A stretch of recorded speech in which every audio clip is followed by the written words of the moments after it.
खुल जाएंगे आपके सारे रास्ते। परीक्षा में सिलेक्शन ले तो सही, जीवन में सब होगा हासिल, तू सिलेक्शन की जिद पर अड़ तो सही।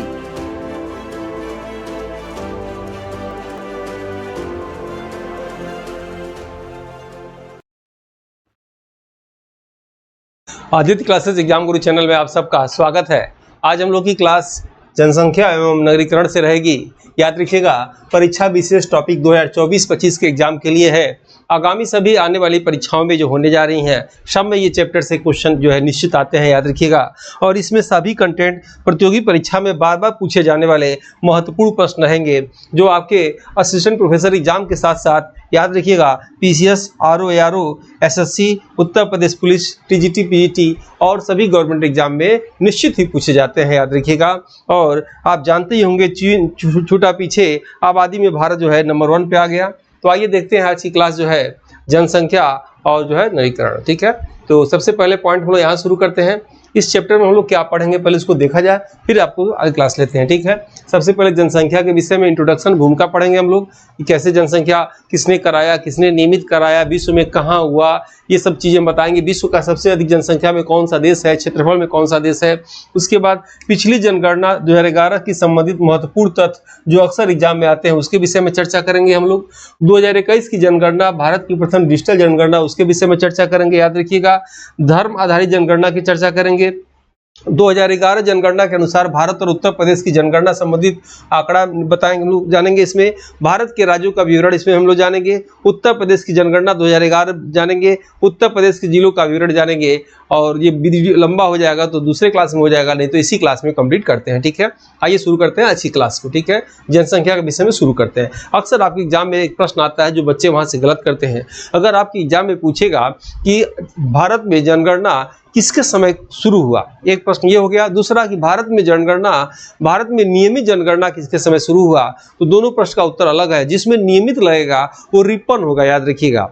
और जिसमें कब शुरू हुआ वो मेओ होंगे। यानी मेओ के काल में 1872 में सबसे पहले भारत में जनगणना शुरू किया गया था, याद रखिएगा। वही मेओ कॉलेज राजकुमारों को पढ़ने के लिए अजमेर में खोले थे, वही मेओ जिनका अंडमान निकोबार में एक अफगानी ने चाकू मार के हत्या कर दिया था, उनके समय भारत में पहली बार 1872 में जनगणना शुरू हुआ था, याद रखिएगा। और नियमित जनगणना रिपन के समय, कौन रिपन, वही रिपन जिसको गांधी जी के राजनीतिक गुरु गोपाल कृष्ण गोखले ने भारत का जो है सबसे लोकप्रिय गवर्नर बताया था। वही रिपन जिसने वर्नाकुलर प्रेस एक्ट जो है बंद कर दिया था, जिसने जो लिटन ने लगाया था, याद रखिएगा। रिपन बहुत ही फेमस थे। फेमस इसलिए थे कि उन्हीं के समय भारत में सबसे पहले कारखाना अधिनियम आया। वही स्थानीय स्वशासन के जनक है, पंचायती नगर पालिका के जनक है, याद रखिएगा। एल्बर्ट ब्रिज विवाद भी उन्हीं के समय हुआ था। भारत में सेंसेक्स शेयर मार्केट भी उन्हीं के समय आया था। और भारत जो है हंटर आयोग, पहला जो हंटर आयोग 1882 में आया था, भारतीय शिक्षा अधिनियम उन्हीं के काल में आया था। ये दोनों बहुत फेमस है। तो आइए जैसे इस पे टॉपिक पे एक प्रश्न पूछा जाता है, देख लिया जाए। ठीक है, तो सबसे पहला पॉइंट जो हमने अभी चर्चा किया कि भारत में प्रथम, याद रखिएगा यहाँ लिखा हुआ है, प्रथम जनगणना 1872 में मेओ के काल में हुआ। ठीक है, भारत में प्रथम नियमित, देखिए ध्यान दीजिएगा आप लोग यहाँ पे, अगर नियमित लिखा रहेगा तो नियमित जनगणना 1881 में और प्रथम जनगणना 1872 में। किसके समय, रिपन के समय हुआ था, ये भी आप याद रखेंगे। विश्व की प्रथम जनगणना स्वीडन में हुआ था, याद रखिएगा। जहां प्रथम सम्मेलन हुआ था, स्वीडन की राजधानी क्या, स्टॉकहोम में। कब हुआ था, 1749 में हुआ था विश्व की प्रथम जनगणना। और विश्व की प्रथम नियमित जनगणना, याद रखिएगा, अमेरिका में हुआ था। ठीक है, विश्व की सर्वाधिक जनगणना में 2 देशों का क्रम, याद रखिएगा, चीन और भारत। लेकिन अभी जो रिपोर्ट आई है 2024 में, उसमें याद रखिएगा भारत पहले नंबर पे आ गया है और चीन दूसरे नंबर पे आ गया, याद रखिएगा। दोनों चीज आपको जानना है। ये 11 के जनगणना के अनुसार चीन अधिक था, अब 24 में भारत आ गया। ठीक है, और तीसरे नंबर पे कौन सा है, अमेरिका है। परंतु वर्तमान में नई रिपोर्ट के अनुसार देखिए लिखा भी है कि भारत यानी 142.86 करोड़ जनसंख्या से नंबर 1 पे आ गया है, और चीन दूसरे नंबर पे, और अमेरिका क्या है, तीसरे नंबर पे आ गया है। ठीक है, याद रखिएगा इसको। नेक्स्ट आते हैं हम लोग, नेक्स्ट पॉइंट। विश्व में क्षेत्रफल में सबसे बड़ा देश रूस, याद रखिएगा। कुछ लोग रूस के विषय में कहते हैं कि रूस जो है यूरोप में भी पड़ता है, याद रखिएगा रूस एशिया में पड़ता है। रूस का कुछ परसेंट भाग, लगभग 25 से 30% भाग यूरोप में पड़ता है, जिसे यूरेशिया कहा जाता है, ये भी याद रखिएगा। लेकिन रूस का जो मैक्सिमम भाग एशिया में पड़ता है उसे साइबेरिया कहा जाता है। रूस की राजधानी मॉस्को भी याद रखिएगा, ये भी यूरोप में पड़ता है। आप ऐसे समझिएगा, आपके एग्जाम में आ जाए तो रूस कहाँ है, एशिया महाद्वीप में, ये लगाइएगा। और क्षेत्रफल में सबसे बड़ा देश क्या है, रूस लगाएंगे आप, ठीक है। बहुत ज्यादा गहराई में जाने की आवश्यकता नहीं है, करंट अफेयर जी के प्रश्न आते हैं, इससे काम आपके चल जाएंगे, ठीक है। विश्व में क्षेत्रफल में सबसे छोटा देश याद रखिएगा, क्षेत्रफल में और विश्व में जनसंख्या में सबसे छोटा देश वेटिकन सिटी, वेटिकन सिटी याद रखिएगा, ठीक है। जनसंख्या में सबसे छोटा देश याद रखिएगा, क्षेत्रफल में सबसे छोटा देश वेटिकन सिटी। वेटिकन सिटी की राजधानी वेटिकन सिटी। वेटिकन सिटी है कहाँ, तो वेटिकन सिटी इटली देश की राजधानी रोम के बगल में है, याद रखिएगा। विश्व का सबसे छोटा देश का मान्यता मिला है, और क्षेत्रफल में भी और जनसंख्या में भी। यहाँ ईसाई संत रहते हैं और ईसाई संत को पोप कहा जाता है। आप जानते होंगे अभी भारत के केरल के देव सहायम पिल्लई को संत की उपाधि दिया गया, और संत की उपाधि जब दिया गया तो किसने दिया, यही पोप लोग दिए। पोप कौन, यही वेटिकन सिटी में जो संत रहते हैं, ईसाई संत रहते हैं, जिन्हें पोप कहा जाता है, उन्हें, ठीक है। आइए हम लोग यहाँ देखते हैं। तो कुछ आपके एग्जाम में अगर पूछ दे कि विश्व में क्षेत्रफल में सबसे बड़ा देश, तो रूस। विश्व में क्षेत्रफल में सबसे बड़ा देश याद रखिएगा, विश्व में क्षेत्रफल में सबसे छोटा देश वेटिकन सिटी। विश्व में जनसंख्या में सबसे बड़ा देश, तो याद रखिएगा जनसंख्या में भारत लगाइएगा, उसके बाद चीन, ठीक है। विश्व में जनसंख्या में सबसे छोटा देश वेटिकन सिटी लगाएंगे, ठीक है। अब यहाँ हम आपको बताना चाहेंगे कि क्षेत्रफल की दृष्टि से महाद्वीप, ठीक है, यानी क्षेत्रफल में सबसे बड़ा, याद रखिएगा क्षेत्रफल में सबसे बड़ा महाद्वीप एशिया महाद्वीप, ठीक है। और उसके बाद अफ्रीका महाद्वीप, फिर उत्तरी अमेरिका महाद्वीप, फिर दक्षिण अमेरिका महाद्वीप, फिर उसके बाद अंटार्कटिका, फिर कौन सा छठवां यूरोप, और सातवां कौन सा होगा, ऑस्ट्रेलिया होगा, याद रखिएगा। यानी क्षेत्रफल में सबसे छोटा महाद्वीप कौन सा है, ऑस्ट्रेलिया है। यहाँ एक छोटा सा चित्र बना के मैं आपको समझाने की कोशिश कर रहा हूँ, ठीक है। मेरी तो इच्छा है कि जो भी मैं जान रहा हूँ आपको पढ़ाते इसमें सब बता दूँ। ऐसा कोई सिस्टम होता कि किसी गिलास में पानी के रूप में ज्ञान को देख कर आपको पिला देता, तो ये भी मैं कर सकता हूँ, लेकिन वो सिस्टम नहीं है, मेहनत करना पड़ेगा, मेहनत का कोई विकल्प नहीं है। अब यहाँ देखेंगे क्षेत्रफल की दृष्टि से महाद्वीप, तो सबसे बड़ा क्या कह रहा है, एशिया कह रहा है, ठीक है। तो यहाँ देखेंगे एक थोड़ा सा हम ऐसे बना रहे हैं, समझिएगा, टेढ़ा हो सकता है, कोई दिक्कत नहीं, ठीक है। ये एशिया महाद्वीप, ठीक है, एशिया महाद्वीप क्या है, सबसे बड़ा, 1 नंबर पे है। उसके बाद क्या लिखा है, अफ्रीका। आप लोकेशन नहीं जानेंगे तो भूल जाएंगे, और ये क्या हो जाएगा, अफ्रीका। यहाँ क्या है, अफ्रीका, देखिएगा हमने अफ्रीका लिख दिया ए से। उसके बाद तीसरा क्या कह रहा है, तीसरा उत्तरी अमेरिका, देखेंगे आप उत्तरी अमेरिका, देखेंगे ऐसे है, ठीक है, थोड़ा सा टेढ़ा बना रहे हैं, ये उत्तरी है, ठीक है, नॉर्थ अमेरिका, ठीक है। उसके बाद क्या कर रहा है, दक्षिणी अमेरिका। दक्षिण अमेरिका आपका यहाँ है, ठीक है, ऐसे, ठीक है, ये साउथ अमेरिका। उसके बाद आप देखेंगे अंटार्कटिका, तो अंटार्कटिका में याद रखिएगा 9 है, तो 9 वाला नीचे होता है, इसे दक्षिणी भी कहा जाता है, ठीक है। एमर्सन ने इसकी खोज किया था, ये अंटार्कटिका हो जाएगा। उसके बाद क्या, यूरोप, तो यूरोप देखिएगा यहाँ थोड़ा पड़ता है, ये हमने ऐसा बना दिया, ये यूरोप हो जाएगा। और लास्ट में क्या है, ऑस्ट्रेलिया, तो ऑस्ट्रेलिया आपको ये बना देंगे, ठीक है। ये अंटार्कटिका है, यहाँ लिख दे रहे हैं अंटार्कटिका। अंटार्कटिका की खोज किसने किया था, एमर्सन ने किया था। और आर्कटिक खोज किसने किया था, रॉबर्ट पियरे ने किया था, ठीक है। ये दक्षिणी उत्तरी ध्रुव, ये आप याद रखिएगा क्रम से कि क्षेत्रफल की दृष्टि से महाद्वीप में सबसे पहले आप याद रखेंगे एशिया का, क्षेत्रफल में सबसे बड़ा याद रखेंगे, और सबसे छोटा ऑस्ट्रेलिया याद रखिएगा। ये भी 2 याद रखेंगे तो आपके एग्जाम में काम चल जाएगा, लेकिन आपको ये पूरा क्रम से याद होना चाहिए, ठीक है। नेक्स्ट पेज पे हम लोग आते हैं। और जनसंख्या की दृष्टि से महाद्वीप, वो क्षेत्रफल की दृष्टि से था, अब यहाँ हम जनसंख्या की दृष्टि से महाद्वीप देख रहे हैं। यहाँ आप देखेंगे कि जनसंख्या में भी सबसे बड़ा कौन सा है, एशिया, ठीक है। उसके बाद क्या होगा, अफ्रीका, उसके बाद यूरोप, उसके बाद उत्तरी अमेरिका, उसके बाद दक्षिण अमेरिका, उसके बाद जो है ऑस्ट्रेलिया याद रखिएगा, क्षेत्रफल में सबसे कम भी है। और उसके बाद क्या होगा, अंटार्कटिका, ठीक है। अंटार्कटिका पे लोग नहीं रहते हैं, ये विज्ञान को समर्पित है, यानी नीचे वाला जो हिस्सा है पृथ्वी का, ये वाला दक्षिण ध्रुव, ये विज्ञान को समर्पित है, याद रखिएगा। यहाँ विश्व के सभी देशों का शोध संस्थान है, भारत का भी है, भारत का भारती मैत्री याद रखिएगा, कल गंगोत्री भी था, वो बंद हो गया है, 2 है, याद रखेंगे। और ये विज्ञान को समर्पित है, याद रखेंगे। यहाँ पे सांप नहीं पाया जाता, यहाँ पे 6 महीना दिन 6 महीना रात होता है, ठीक है। और यहाँ पे जो है यार्क, भालू, ये सब पाए जाते हैं, ठीक है। नेक्स्ट आते हैं हम लोग क्षेत्रफल में। क्षेत्रफल में विश्व के देश की बात हम लोग करेंगे, तो क्षेत्रफल में याद रखिएगा प्रथम स्थान रूस का है, रूस का राजधानी मॉस्को, मॉस्को मास्की नदी किनारे है।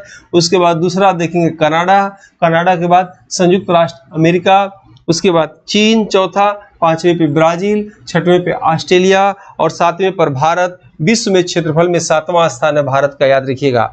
क्षेत्रफल में भारत का सातवां स्थान है और पूरे विश्व में जितना क्षेत्रफल है, जमीन है 29%, उस 29% का अगर आप चर्चा करेंगे तो 2.42% जमीन भारत के पास है। ये भी अक्सर एग्जाम में पूछा जाता है। नेक्स्ट पेज पे हम लोग आते हैं। नेक्स्ट पेज पे देखेंगे भारत का क्षेत्रफल में जो है 2.42% स्थान। अभी हमने बताया भारत का जनसंख्या विश्व की जनसंख्या का 17.5% है, याद रखिएगा, इंपॉर्टेंट है। प्रथम जनगणना आयुक्त WC प्लाउडेन थे, ये याद रखिएगा। भारत की जनगणना संघ सूची में अनुच्छेद 246 में वर्णन है, लेकिन परिवार नियोजन समवर्ती सूची में है। याद रखिएगा, जितने भी मेरे क्लास होते हैं जीएस के, ये मेरे क्लास नहीं होते हैं। 12 से 13 वर्षों का जो मेरा पढ़ाने का अनुभव है वो मैं सीधे अनुभव देता हूँ। मेरी बुक को आप पढ़िएगा तो मेरे बुक को आप नहीं पढ़िएगा, मेरे 12-13 साल के अनुभव को आप पढ़िएगा, ये हमेशा याद रखिएगा। क्योंकि बिल्कुल ईमानदारी से मैं चाहता हूँ कि सब कुछ आपको आ जाए जो मुझे आ रहा है। फिर आप देखेंगे ब्राजील से अधिक जनसंख्या उत्तर प्रदेश की हो गई है, याद रखिएगा। ईसाई धर्म सबसे अधिक नागालैंड में है, न कि केरल में, याद रखिएगा, ठीक है, नागालैंड में है। आपके एग्जाम में पूछेगा कि 11 में जब जनगणना हुआ, जनसंख्या हुआ, तो कहाँ पे बढ़ने की बजाय घट गया, तो क्या आंसर देंगे, नागालैंड, ठीक है। नेक्स्ट आते हैं हम लोग पिछली जनगणना 2011 की संबंधित महत्वपूर्ण तथ्य जो अक्सर आपके एग्जाम में पूछे जाते हैं, भी याद रखिएगा।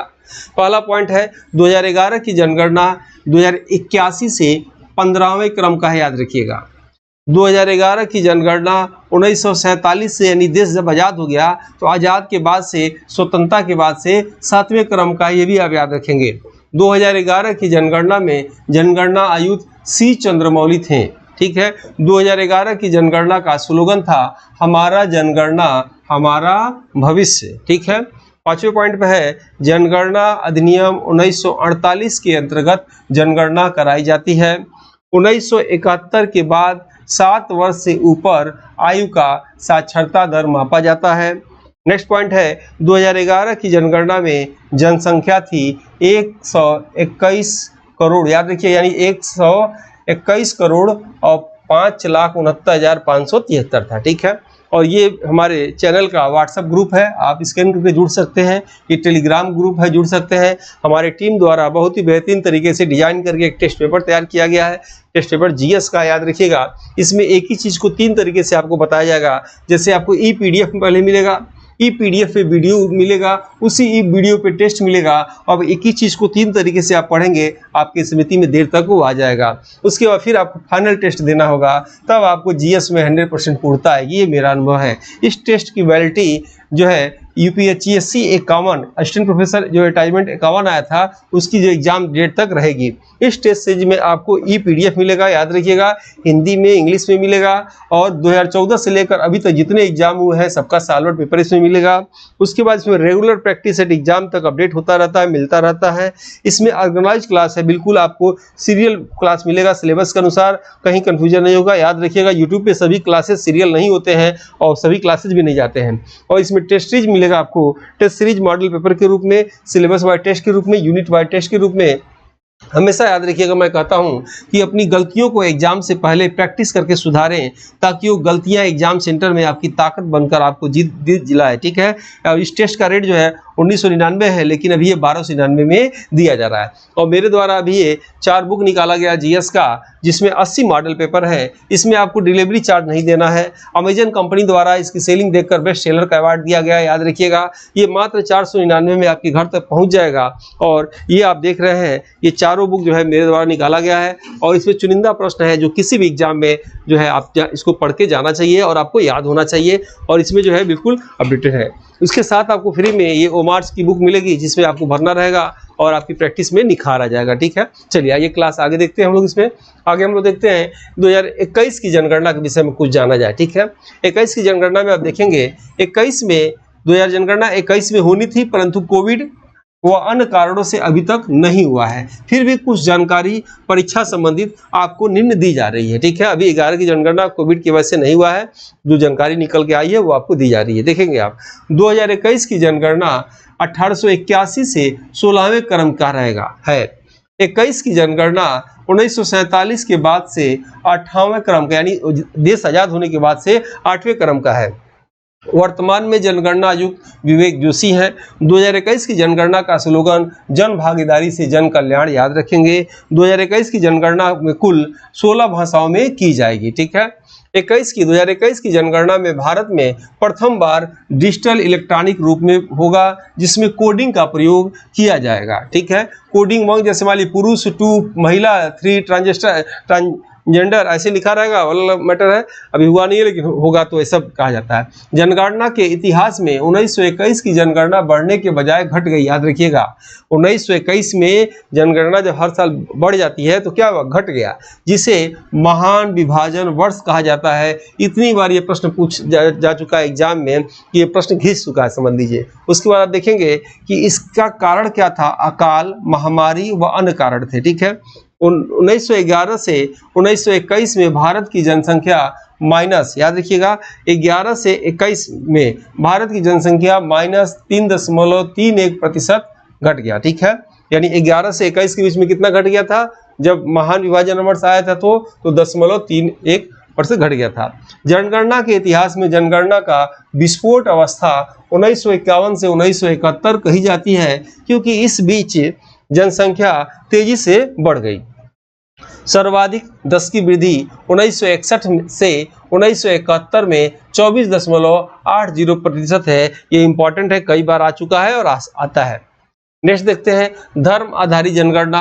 भारत में हिंदू धर्म को छोड़कर सभी धर्म को अल्पसंख्यक धर्म के नाम से जाना जाता है, जिनकी संख्या 6 है, जो निम्न है: मुस्लिम धर्म, सिख धर्म, ईसाई धर्म, पारसी धर्म, बौद्ध धर्म और जैन धर्म। जैन धर्म जो है 6वां अल्पसंख्यक धर्म है, जो सबसे साक्षर धर्म है, ये आप याद रखिएगा। और 2011 याद रखिएगा, 11 जनगणना के अनुसार भारत और उत्तर प्रदेश का जनगणना संबंधित आंकड़ा निम्नलिखित है। ये बहुत ही वेरी इंपॉर्टेंट है, याद रखिएगा आपके एग्जाम में। और इस पूरे क्लास का इतना भी आप याद रखेंगे तो पूरा कमांड आपको आ जाएगा। ठीक है, बार बार लिखेंगे तो याद हो जाएगा आपको। और देखिए इसको कैसे याद होगा, अगर याद ना हो वीडियो को 2-3 बार देखिएगा तब भी आपके दिमाग में बैठ जाएगा। कुल जनसंख्या यहाँ देखेंगे, यहाँ लिखा है भारत के विषय में, ये जो भी डाटा होगा भारत के विषय में, ये जो भी डाटा होगा उत्तर प्रदेश के विषय में, दोनों आपको एग्जाम पूछेगा। अब देखिएगा यहाँ पे कुल जनसंख्या पूछ रहा है, कुल जनसंख्या कितनी है, तो 121 करोड़ लगभग है भारत की। उत्तर प्रदेश की 19.98 करोड़, किसके हिसाब से, 11 के हिसाब से, याद रखिएगा। और वही पूछता है 10 की वृद्धि, यानी 10 साल में कितना वृद्धि हुआ भारत का, तो 17.7% वृद्धि हुआ। उत्तर प्रदेश का कितना वृद्धि हुआ, तो 20.2% वृद्धि हुआ। फिर आपके एग्जाम में पूछ सकता है कि 2011 की जनगणना के अनुसार लिंगानुपात कितना है, तो भारत का लिंगानुपात कितना है, तो 943 पुरुष है, यानी 1000 पुरुषों पर महिलाओं की संख्या जो होती है उसे ही लिंगानुपात के नाम से जाना जाता है। ठीक है, और उत्तर प्रदेश का लिंगानुपात कितना है, तो उत्तर प्रदेश का लिंगानुपात 912 पुरुष हैं, यानी 1000 महिलाओं पर 912 पुरुष हैं। ठीक है, साक्षरता देखा जाए, साक्षरता भारत का कितना है, 73%। उत्तर प्रदेश का कितना है, 67.7%। फिर पूछेगा पुरुष साक्षरता कितना है, तो भारत का तो 80.9% है। उत्तर प्रदेश का कितना है, तो 77% है। फिर देखिएगा महिला साक्षरता कितना है, तो 64.6% है। और उत्तर प्रदेश का कितना है, 57% है। घनत्व कितना है भारत का, तो 382 व्यक्ति प्रति वर्ग किलोमीटर है, याद रखिएगा। और उत्तर प्रदेश का 829 व्यक्ति प्रति वर्ग किलोमीटर है। यहाँ कुछ इंपॉर्टेंट चीज है जो आपको याद होना चाहिए, नोट में आप देखिएगा। विश्व की जनसंख्या के सापेक्ष भारत की जनसंख्या 17.51% और विश्व की क्षेत्रफल के सापेक्ष भारत का क्षेत्रफल 2.72% है। ठीक है, 2.42% है। फिर यहाँ देखेंगे भारत की कुल जनसंख्या 16.5% और भारत की कुल क्षेत्रफल 7.33% उत्तर प्रदेश में है। ठीक है, ये इंग्लिश वाले जो है स्क्रीनशॉट ले सकते हैं। अब देखिएगा भारत के राज्यों का विवरण निम्नलिखित है। राज्यों का प्रश्न आता है, ध्यान से देखेंगे कि क्षेत्रफल में भारत के राज्य, सबसे बड़ा राज्य राजस्थान, मध्य प्रदेश, महाराष्ट्र, याद रखिएगा। इसके बाद आंध्र प्रदेश था, लेकिन 2 जून 2014 को जब आंध्र प्रदेश से तेलंगाना अलग हुआ तो आंध्र प्रदेश छोटा हो गया और चौथे स्थान पे आ गया कौन, ये उत्तर प्रदेश आ गया। इतनी बार एग्जाम में पूछा है, 14 से लेके 18-19 के एग्जाम में सालवर्ड को देख लीजिए, ये खूब पूछा है और अब भी पूछा जाता है, सदाबहार ये प्रश्न बना दिए हैं एग्जामिनर इसको। यानी क्षेत्रफल की दृष्टि से आप देखेंगे, पहला स्थान राजस्थान, दूसरा मध्य प्रदेश, तीसरा महाराष्ट्र और चौथा उत्तर प्रदेश का, याद रखिएगा, ठीक है। अब यहाँ आप देखेंगे उत्तर प्रदेश का वर्तमान में चौथा स्थान है, लेकिन 2 जून 2014 से पहले 5वां स्थान था, याद रखिएगा। सबसे छोटा राज्य कौन सा है? गोवा है। गोवा की राजधानी क्या है? पणजी। आपके एग्जाम में पूछ दे कि राष्ट्रीय समुद्री संगठन संस्थान का मुख्यालय कहाँ है, तो पणजी में है। राष्ट्रीय पूछेगा तो अंतर्राष्ट्रीय समुद्री संगठन का मुख्यालय कहाँ है, तो लंदन, याद रखिएगा, ठीक है। ब्रिटेन की राजधानी लंदन में, ठीक है। नेक्स्ट आते हैं हम लोग क्षेत्रफल में केंद्र शासित प्रदेश की चर्चा करें तो सबसे बड़ा केंद्र शासित प्रदेश, याद रखिएगा, लद्दाख।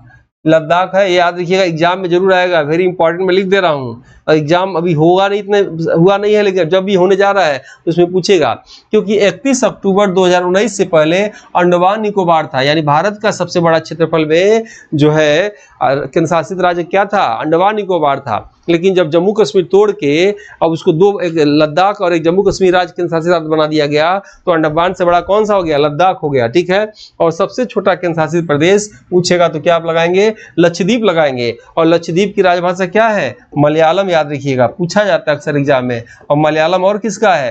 केरल का भी क्या है? मलयालम है, ठीक है। नेक्स्ट आएंगे, देखिए एग्जाम में सभी कंटेंट पूछेंगे, एग्जाम से पहले पढ़ना ही है, इससे अच्छा एग्जाम से पहले और पहले पढ़ लें, ठीक है। हर हालत में पढ़ के जाना है, मेहनत का कोई विकल्प है नहीं। जनसंख्या, दूसरा पॉइंट है जनसंख्या में देखेंगे भारत के राज्य में सबसे बड़ा राज्य, याद रखिएगा, उत्तर प्रदेश, अपना उत्तर प्रदेश, महाराष्ट्र और बिहार। अगर आपको पीसीएस प्री आरओ एआरओ देना है तो तीनों आंकड़ा याद रखना है। उसके बाद कोई वनडे वाला एग्जाम देना है तो बस यूपी याद रखिएगा, तभी काम चल जाएगा, ठीक है। उसके बाद सबसे छोटा राज्य पूछ देगा, किसमें? जनसंख्या में, तो सिक्किम, मिजोरम और अरुणाचल प्रदेश में से आप तीनों आंकड़ा याद कर लेंगे तो अच्छा रहेगा आपके लिए, ठीक है। पेपर एग्जामिनर कठिन बनाएगा तो आपसे गलत नहीं होगा। फिर आप देखिएगा जनसंख्या में केंद्र शासित प्रदेश अगर पूछ ले तो सबसे बड़ा राज्य क्या होगा? दिल्ली। और सबसे छोटा राज्य क्या होगा? लक्षद्वीप। नेक्स्ट हम लोग आते हैं जनघनत्व में भारत के राज्य, तो सबसे बड़ा राज्य जनघनत्व में 11 के अनुसार बिहार, फिर पश्चिम बंगाल, फिर केरल, पहला, दूसरा और तीसरा, ठीक है। सबसे छोटा राज्य आपके एग्जाम में पूछ दे तो क्या लगाएंगे? अरुणाचल प्रदेश, मिजोरम, सिक्किम लगाएंगे। मैं बार बार कहता हूं, मतलब क्या गोला करेंगे, क्या गोला करेंगे, टिक लगाएंगे, ठीक है। याद रखिएगा, मेरे कहने का मतलब है कि जनघनत्व में केंद्र शासित प्रदेश सबसे ज्यादा, याद रखिएगा, कहाँ है? दिल्ली में। और सबसे कम अंडमान निकोबार में, केंद्र शासित प्रदेशों में। लिंगानुपात में भारत के राज्यों में सबसे अधिक लिंगानुपात अगर पूछेगा तो केरल 1084, आपको ये डाटा याद रखना होगा। दूसरा तमिलनाडु, तीसरा आंध्र प्रदेश, ठीक है। और सबसे कम लिंगानुपात में पूछेगा तो हरियाणा, डाटा याद रखना पड़ेगा, 889, जम्मू कश्मीर और सिक्किम याद रखना पड़ेगा, ठीक है।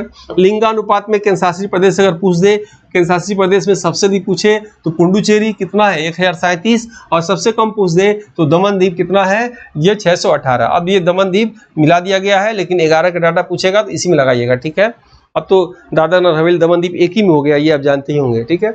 पांचवा आप देखिएगा 10 की वृद्धि अगर पूछ दे तो 17.7%। भारत के राज्यों में सर्वाधिक 10 की वृद्धि यानी 10 साल में कहाँ की जनसंख्या सबसे अधिक बढ़ गई? तो मेघालय की जनसंख्या बढ़ गई 27.9%। और देखिएगा ये जरूर पूछेगा, वेरी इंपॉर्टेंट, मैं लिख दे रहा हूँ, बार बार एग्जाम में पूछता आया है, पूछता रहेगा जब तक दूसरा जनगणना ना हो जाए। न्यूनतम 10 की वृद्धि यानी 10 साल में जो जनगणना हुआ तो बढ़ने के बजाय घट गया। कहाँ? अपने नागालैंड का, याद रखिएगा, नागालैंड कितना? 0.6 -0.6%। ये भी डाटा याद रखिएगा। 10 की वृद्धि केंद्र शासित प्रदेशों में सर्वाधिक 10 की वृद्धि याद रखिएगा दादरा नगर हवेली में, और न्यूनतम 10 की वृद्धि याद रखिएगा लक्षद्वीप में, आपको याद रखना है। फिर आप देखेंगे साक्षरता दर में भारत के राज्यों में सर्वाधिक साक्षर कौन है? अपना केरल। पूछ सकता है भारत का कौन सा पहला राज्य है जिसका अपना स्वयं का इंटरनेट है? वो कौन सा? केरल। डिजिटल राज्य कौन सा होगा? केरल, याद रखिएगा, ठीक है। और यानी सर्वाधिक साक्षरता केरल में 94%, मिजोरम में और गोवा में। अब तो केरल में 100% पहुंच गया होगा। न्यूनतम साक्षरता देखिएगा बिहार में 61.8%, उसके बाद अरुणाचल प्रदेश में, फिर कहाँ? राजस्थान में, ठीक है। साक्षरता दर केंद्र शासित प्रदेश में आप देखेंगे सर्वाधिक साक्षरता दर कहाँ? लक्षद्वीप में। और न्यूनतम साक्षरता दर कहाँ? दादरा नगर हवेली में। और ये हम लोग का ग्रुप है व्हाट्सएप का, टेलीग्राम का, जुड़ सकते हैं। ये टेस्ट है, बताए थे, जो चाहे ले सकते हैं, और ये बुक है, बताए थे, जो चाहे ले सकते हैं। अब देखिएगा साक्षरता संबंधित महत्वपूर्ण तथ्य, ठीक है। पहला पॉइंट, 2011 की साक्षरता दर कुल प्रतिशत में कितना है? 73%। 2011 की साक्षरता दर कुल जनसंख्या में याद रखिएगा 76.34 करोड़ लोग हैं। और पुरुषों में सबसे अधिक साक्षरता कहाँ है? तो केरल में। महिलाओं में भी सबसे अधिक साक्षरता कहाँ है? तो केरल में। पुरुषों में सबसे कम साक्षरता कहाँ है? तो बिहार में। महिलाओं में भी सबसे कम साक्षरता कहाँ है? तो बिहार में। ये पॉइंट इंपॉर्टेंट है, वेरी इंपॉर्टेंट पूछता है। स्त्री और पुरुष साक्षरता में सबसे अधिक अंतर कहाँ है? राजस्थान में है। साक्षरता का आधार पर 1971 के बाद 7 वर्ष के ऊपर से लिया जाता है।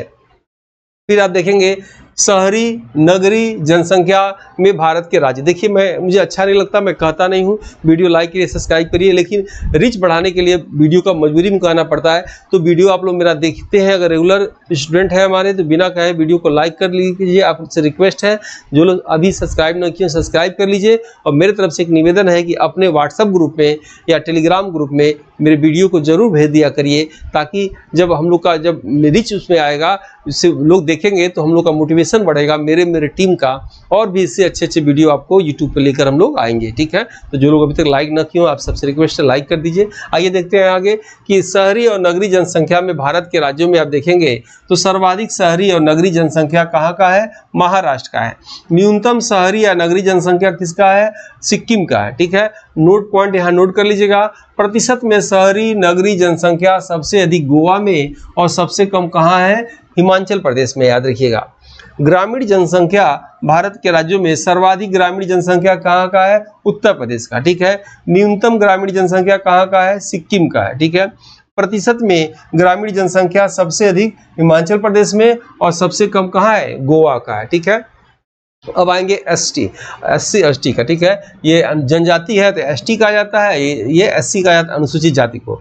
अनुसूचित जाति की जनसंख्या भारत के राज्यों में सर्वाधिक अनुसूचित जाति एससी पूछ दे तो कहाँ? उत्तर प्रदेश में, लेकिन प्रतिशत में कहाँ? पंजाब में, ठीक है। न्यूनतम अनुसूचित जाति मिजोरम में, लेकिन प्रतिशत में पूछ दे तो कहाँ लगाएंगे? ये भी मिजोरम में ही होगा, याद रखिएगा। अनुसूचित जनजाति या एसटी सर्वाधिक अनुसूचित जनजाति कहाँ? मध्य प्रदेश में, लेकिन प्रतिशत में पूछेगा तो कहाँ लगाएंगे? मिजोरम में, याद रखिएगा, ठीक है। न्यूनतम अनुसूचित जनजाति एसटी सब कहाँ? हरियाणा में, लेकिन प्रतिशत में पूछ देगा तो उत्तर प्रदेश आप लगाइएगा, ठीक है। धर्म के आधार पे जनसंख्या हम लोग देखते हैं यहाँ पे। धर्म के आधार पे जनसंख्या देखेंगे, सर्वाधिक जनसंख्या धर्म के आधार पे हिंदू धर्म का है और न्यूनतम जनसंख्या धर्म के आधार पे जैन धर्म का है, ठीक है। लिंगानुपात में आप देखेंगे सर्वाधिक लिंगानुपात ईसाई धर्म का है और न्यूनतम लिंगानुपात सिख धर्म का है, ठीक है। साक्षरता में देखेंगे सर्वाधिक साक्षरता जैन धर्म का है और न्यूनतम साक्षरता मुस्लिम धर्म का है। और ये मुख्य है, क्लास लंबी हो जाएगी, इसलिए जो है इस क्लास को जो है एक इसमें यहाँ तक रखा गया भारत का। दूसरे भाग में हम लोग ये उत्तर प्रदेश के विषय में जानेंगे। जल्द ही ये वीडियो आएगा। वीडियो अगर आपको अच्छा लगा तो लाइक जरूर करिए, शेयर जरूर करिए, सब्सक्राइब न किए सब्सक्राइब करिए। मिलते हैं हम लोग नेक्स्ट वीडियो में बहुत जल्दी। तब तक के लिए सब जय हिंद, जय भारत।